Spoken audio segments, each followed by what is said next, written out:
पहा नवीन एपिसोड्स एकदम add free.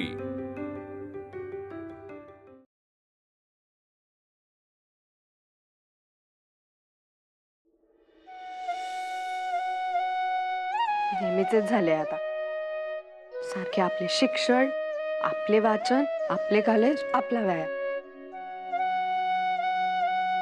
आमच्या मनात काय त्याच्याशी कुणाला देणे घेणे सुद्धा नाही।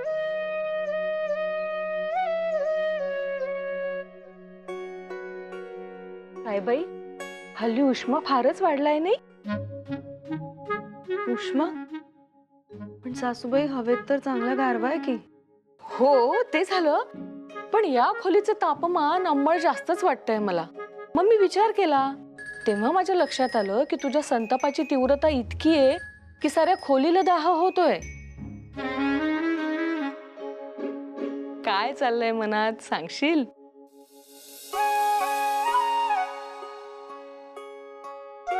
काही नाही, आपलीच कर्मकथा कुणाला सांगायची? जाऊ दे ना।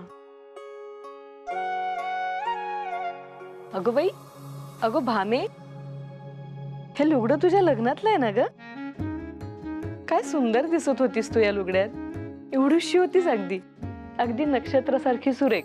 काकूने तर मला संसाराची किती स्वप्न दाखवली होती की तापी तुझा संसार असा असेल तसा असेल, तुझा नवरा इतका हुशार, इतका काय हो म्हणतात विद्वान। पण पण पण काय झालं? पण यांच्या मनात माझ्यासाठी जागा कुठे आहे? मी इतकी तहान भूक विसरून वाट पाहिली यांची, पण त्यांना त्याचे काही म्हणून कौतुक नाही। आले तसे तडक त्या पावली निघून गेले। कसं असतं ना भामे, आपल्या बायकांचा जन्म ओसरीपेक्षा माजघर आणि स्वयंपाकघरातच जास्त जातो बघ। पुरुष फक्त पक्वान्नामध्ये रमतात, पण बायकांना घरातल्या कडीपाल्यामध्ये सुद्धा जीव गुंतवावा लागतो। कडीपाल्याला कमी लेखून चालेल का? इवलंसं तर पान असतं अगदी, पण फोडणीत टाकलं तर स्वतः चटके सोसतं आणि आपल्यातला दरवळ पूर्ण जिन्नसाला देतं। ज्याला वगळलं तर जिन्नसाला पूर्णत्व प्राप्तच होत नाही। बायकांचं अगदी तसंच असतं बघ। त्यामुळे तू स्वतःला अजिबात कमी लेखू नकोस, समजलं? हे घे। हे काय सासूबाई? उघडून तरी पहा।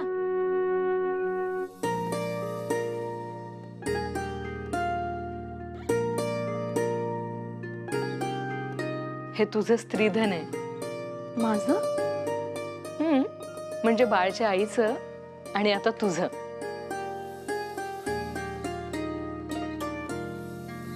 टिळकांच्या पिढ्यातले कितीतरी सुनांनी हे दागिने आपल्या अंगाला लावले असतील। आजही या दागिन्यांना स्पर्श केला ना तर त्याच्यातली माया जाणवते। भाऊजींनी जाताना या दागिन्यांची जबाबदारी माझ्यावर सोपवली होती, पण आता वेळ आलीये की ही जबाबदारी मी तुझ्यावर सुपूर्त करावी। आता या वारशाच्या माळेतला पुढचा मणी तू आहेस भामे। आता वेळ आलीये तुझं आणि बाळचं नातं दृढ होण्याची। त्यामुळे हे स्त्रीधन ही आता तुझी जबाबदारी।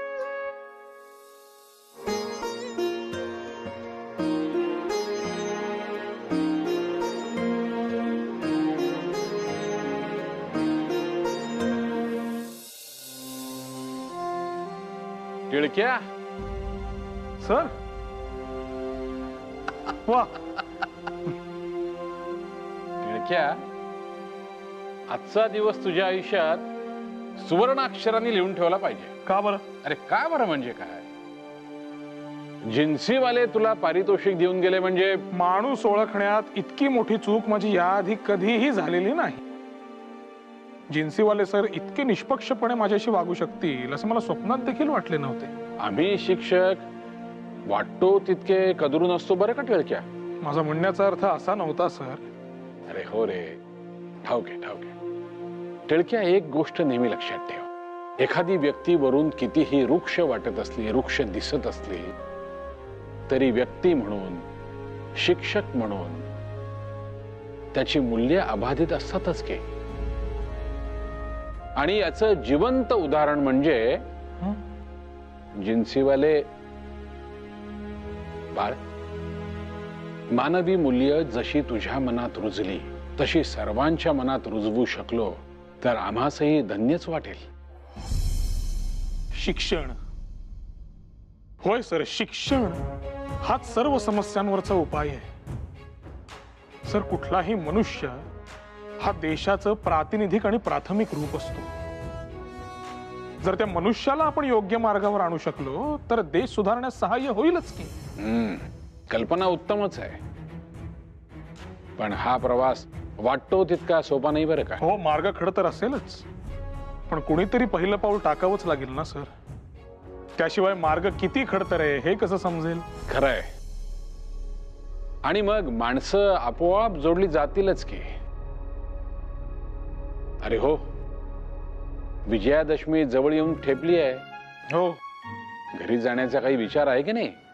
नाही म्हणजे मंडळी वाटेकडे डोळे लावून बसले असतील, दर्शन देण्याचा विचार आहे की नाही? हो, माझा कालच घराकडे जायचा विचार होता, परंतु आजच्या स्पर्धेमुळे जाण्याचं टाळलं. आता मात्र मी घराकडे मार्गक्रमण करतो. शुभस्य शीघ्रम. नमस्कार करतो. यशस्वी भव.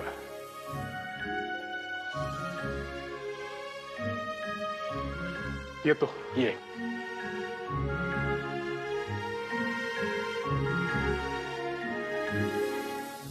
अहो काय करताय? तुझं सगळं धान्य जमा करतोय. अहो असं नका ना करू. ते मला नको, साहेबांना जाऊन सांग. साहेब,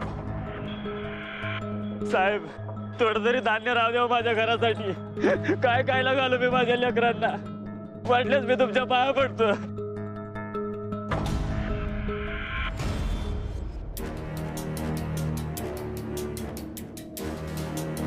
How dare you to touch my feet? I will kill you.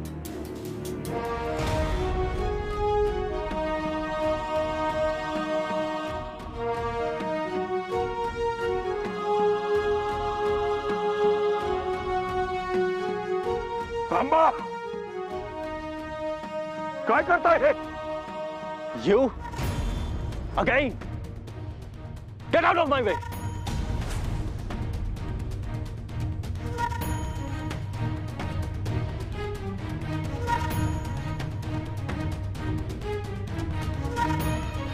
त्याच्या हक्काचे धान्य येते, त्याचा घाम गाळून त्याने कमावलेले. त्यावर हक्क सांगणारे तुम्ही कोण? इथे जे अन्न पिकते त्यावर संपूर्ण हक्क इथल्या शेतकऱ्याचा आहे, तुमचा नव्हे. But our law doesn't say so. As per our law, we have to export all these grains. प्रेताच्या टाळूवरचे लोणी खाणारे लोक तुम्ही. तुमच्या शब्दकोशात दया, माणुसकी हे शब्दच येत नाही. यंदा पाऊस झालेला नाही, दुष्काळ आसूड काढून उभा आहे. शेतकरी कसा बसा जगायचा प्रयत्न करतोय, किती भगवत नाही तुम्हाला? माफ केला त्यांना शेतसारा यंदा, तर काय होणार आहे? उलट यांचे आशीर्वाद मिळतील तुम्हाला. यांचा तळतळाट घेऊन कुठे जाणार आहात? Shut up! You always create problems in our duties. But this time, I'll put such charges that you will never be released. च्या धमक्यांना जुमानत नाही मी. यंदा पाऊस झालेला नसताना शेतकऱ्यांकडून पूर्ण धान्य वसुली करणं चुकीचंच आहे. शेकडो वर्ष इथे पंचायती भरताय. जेवढी धान्याची आवक झाली तेवढाच सारा वसूल करायचा, हीच इथली परंपरा आहे. I don't care about your previous rules and traditions. We are the rulers now. You must obey our law. हे असे हसून कायद्याचे दाखले देणे कुणाचंही शक्य आहे. परंतु लक्षात ठेवा, जेव्हा बंगालमध्ये असा दुष्काळ पडला होता तेव्हा तुमच्याच लॉर्ड टेम्पलने अशी सक्ती केली नव्हती. त्याने अशा योजना राबवल्या जेणेकरून लोकांना उपाशी राहायला लागू नये. Precisely. What will you beggars know that how much stress Lord Temple put on a treasury? You take disadvantages of the drought situations. You people rob moneylenders. You harm them. And it is my responsibility to ensure peace in the city. So therefore, you better get lost. Hurry up! Load the carriage fast. I don't have all day.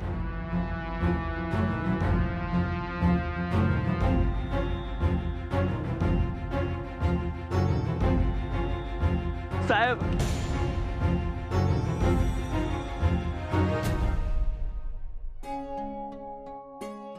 अहो ऐकलत का? हा ह्या दिवस मावळतीकडे देखील आला आणि तुम्ही डुलक्या काढताय.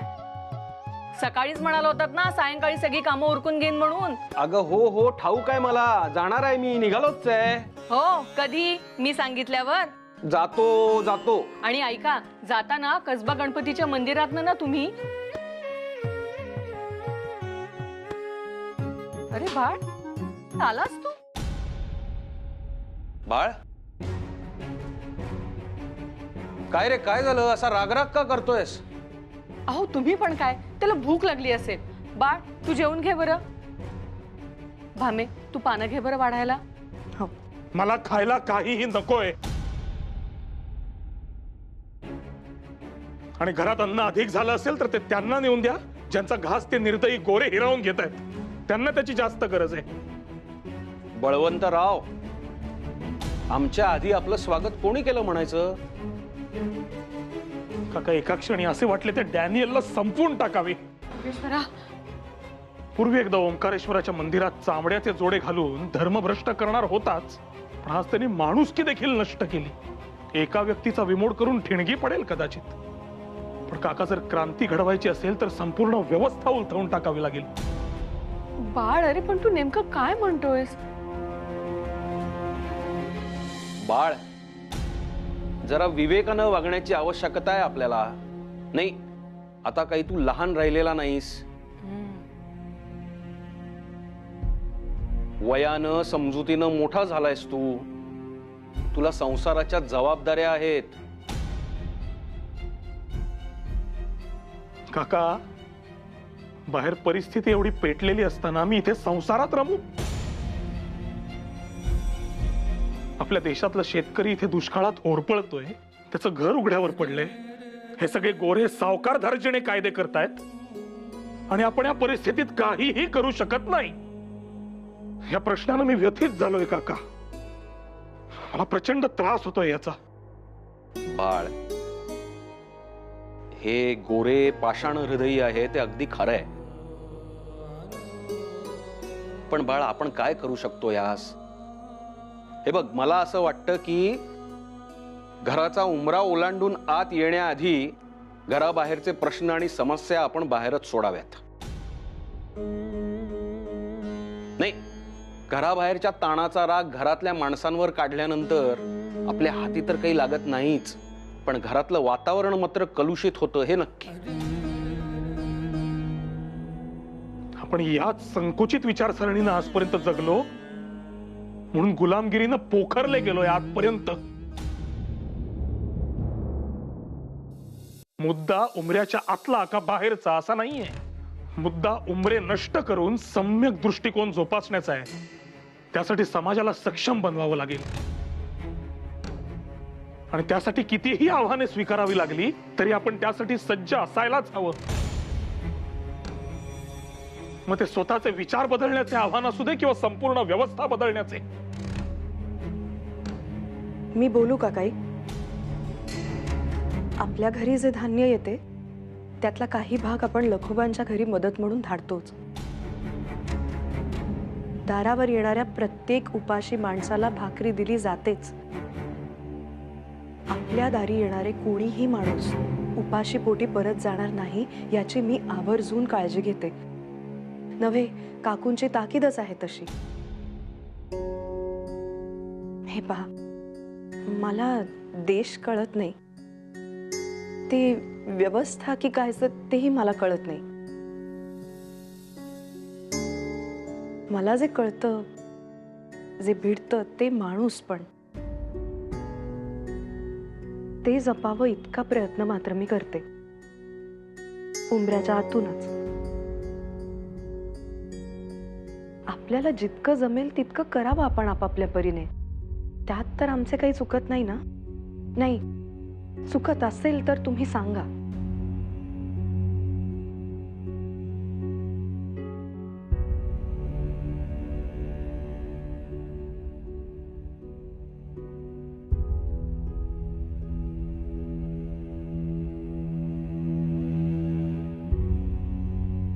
रागा करून हाती काहीही लागत नाही. त्यापेक्षा मन शांत ठेवून हसत मुखाने प्रश्न कसे सोडवता येतील यासाठी प्रयत्न करणं हेच योग्य ना.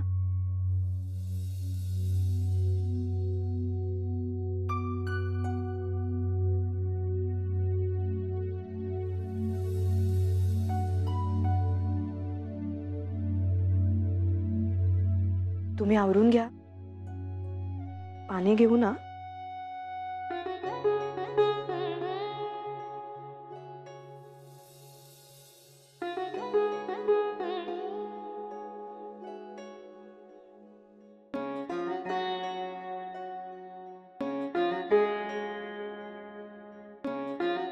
बाळला समजेल अशा भाषेत त्याची कान उघडणी करणारं माणूस सापडलं म्हणायचं आज.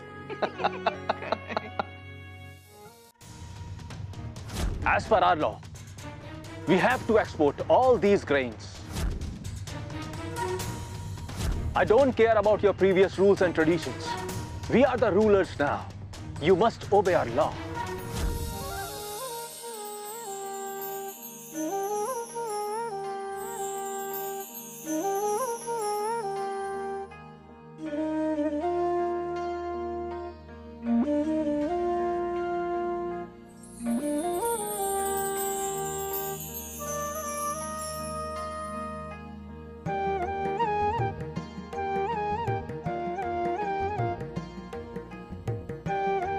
वाह,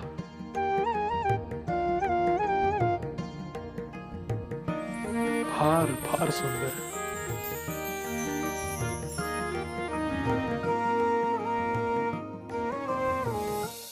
टिळकांच्या सुना आणि त्यांचं स्त्रीधन ह्यात आता आणखी माझी भर. आता तुमच्या आईंचं हे अमूल्य स्त्रीधन जोपासायची जबाबदारी माझ्यावर. आईचं स्त्रीधन, तिचे अलंकार, तिची आभूषणे. मात्र ही आभूषणे अंगावर असताना तिला पाहिल्याचं स्मरत नाही. पण एक नक्की जाणवतंय, या आभूषणांमध्ये तू जितकी कर्तृत्ववान, घरंदाज आणि मोहक दिसतेस, आई ही अगदी तशीच दिसत असावी. सगळ्या घराला जिच्याकडे बघून आधार वाटावा अशी माऊली. म्हणजे आता माझ्यावरची जबाबदारी आणखीनच वाढली म्हणायची. अहो, मी काय एका लहानशा गावातून इथवर आलेली बाई, पण तुमच्या तेजापुढे ह्या दागिन्यांचं काय मोल. माझं कसलं तेज. हो तर, ते तर त्याच दिवशी मला जाणवलं होतं जेव्हा पहिल्यांदा त्या रात्री तुम्हाला याच खोलीत मी वाचन करताना पाहिलं. रात्री? कुठल्या रात्री?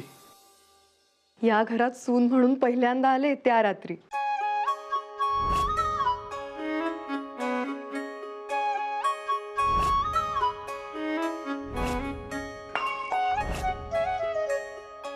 म्हणजे त्या रात्री माझ्या खोलीबाहेर तूच होतीस तर मला भास झालेला नव्हता. हो, आणि तेव्हा पहिल्यांदा मला जाणवलं की ज्ञानाचं तेज म्हणतात ना, ते काय असतं. खरंच सांगते, दिव्याच्या प्रकाशात तुम्ही असे वाचन करत असताना तेव्हा तुमच्या चेहऱ्यावरचं तेज अभूतपूर्व दिसतं. आणि खरंच त्यापुढे या दागिन्यांचं काही सुद्धा मोल नाही. हो,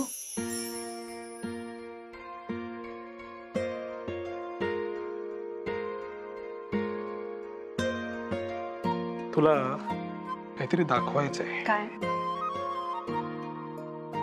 हे बघ, हे काय? पारितोषिक. अगं बाई, कसलं?